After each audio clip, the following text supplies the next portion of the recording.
नमस्कार विद्यार्थियों, Rishikul online school में आप सभी का स्वागत है। बच्चों, आज हम अपनी हिंदी कक्षा में मेरे संग की औरतें पाठ के कुछ महत्वपूर्ण बिंदुओं पर चर्चा करेंगे। तो सबसे पहले बात करते हैं लेखिका की माँ। बच्चों, लेखिका की माँ बैरिस्टर की बेटी थी। वे अपनी माँ की ही भांति स्वतंत्र व्यक्तित्व की स्वाभिमानी थी। उन्होंने कभी भी एक बहू, पत्नी व माँ के कर्तव्यों का पालन नहीं किया, लेकिन फिर भी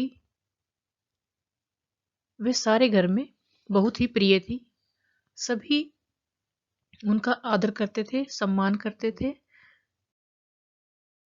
उनके लिए लेखिका ने कहा है कि कभी घर के किसी अन्य सदस्य को शायद ही कुछ कहते सुना हो, क्योंकि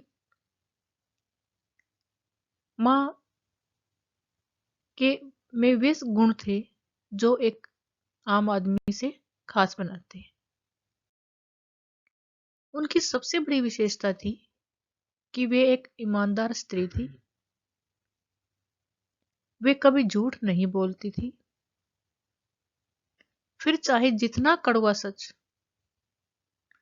क्यों न हो, वो हमेशा सच बोलती थी।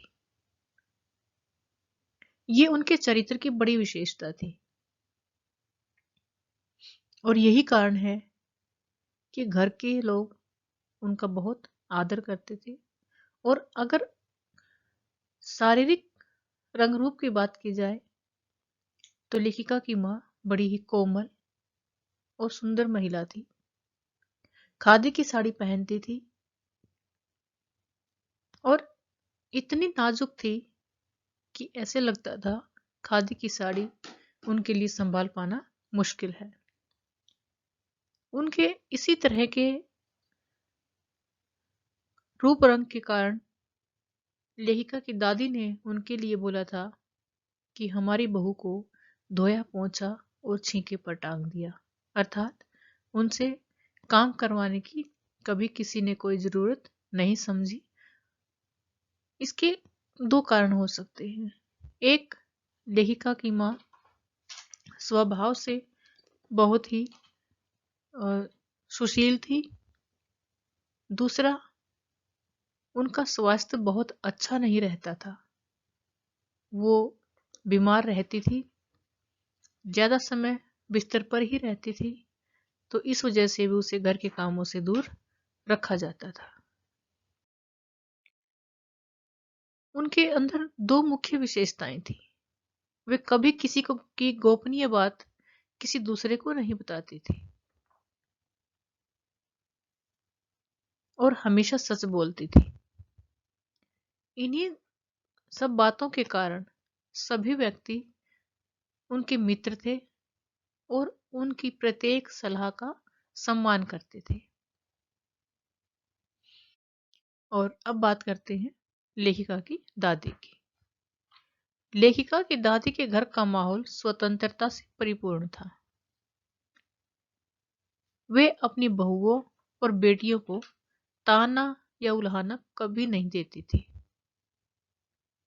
उनका घर परिवार की दृष्टि से काफी बड़ा था। उनकी एक परदादी भी थी।